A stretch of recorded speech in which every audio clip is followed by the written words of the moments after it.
জাগো বাহে তিস্তা বাঁচাই এই স্লোগানে নদী পাড়ে শুরু হয়েছে মহাসমাবেশ। তিস্তা পাড়ের মানুষের দুঃখ লাঘবে আয়োজিত এই কর্মসূচির উদ্বোধন করতে সমাবেশ স্থলে পৌঁছেছেন বিএনপি মহাসচিব মির্জা ফখরুল ইসলাম আলমগীর। তার সঙ্গে আছেন দলের বেশ কয়েকজন নেতাকর্মীও।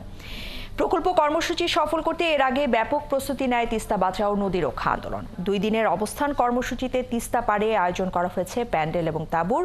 কর্মসূচিকে সফল করতে সেখানেই রাতে থাকবেন সংগঠনের কর্মীরা। সেখান থেকেই তিস্তা রক্ষার পরবর্তী কর্মসূচি ঘোষণা করে কি করণীয় জানিয়ে সরকারকে আলটিমেটাম জানানো হবে। কমিটির প্রধান পৃষ্ঠপোষক রংপুর বিভাগীয় বিএনপির সাংগঠনিক সম্পাদক অধ্যক্ষ আসাদুল হাবিব দুলু জানিয়েছেন, মহাসমাবেশে নদীর 2 পাড়ের লাখো মানুষ এরই মধ্যে জড়ো হয়েছেন সেখানে। নদী নিয়ে জীবনভর তাদের যে কষ্ট করতে হয়েছে তার হয়তো সমাধান হবে বলে প্রত্যাশা তিস্তা পাড়ের মানুষের।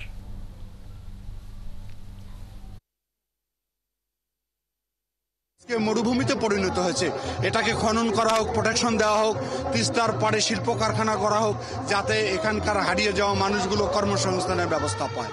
আমরা এই সরকারের কাছে আমরা আবেদন করি, তিস্তা নদীর জন্য ব্যবস্থা নেয়, তিস্তা নদীর জন্য খনন হয়, আর যেন আমার যে জায়গা জমি গেছে আর মানুষের জন্য এই রকম যেন জায়গা জমি তিস্তা আর ভাঙি নেয় না। আমার এই পর্যন্ত বর্তমান নিস্তেজ হয়ে গেছি, আমাদের অর্থের কিচ্ছু নাই, সব জমি নদী। যতক্ষণ পর্যন্ত তিস্তা দাবি আদায় হবে না ততক্ষণ পর্যন্ত আমার মতো বঙ্গ মানুষ এই তিস্তার পার থেকে যাবে না। ঠিক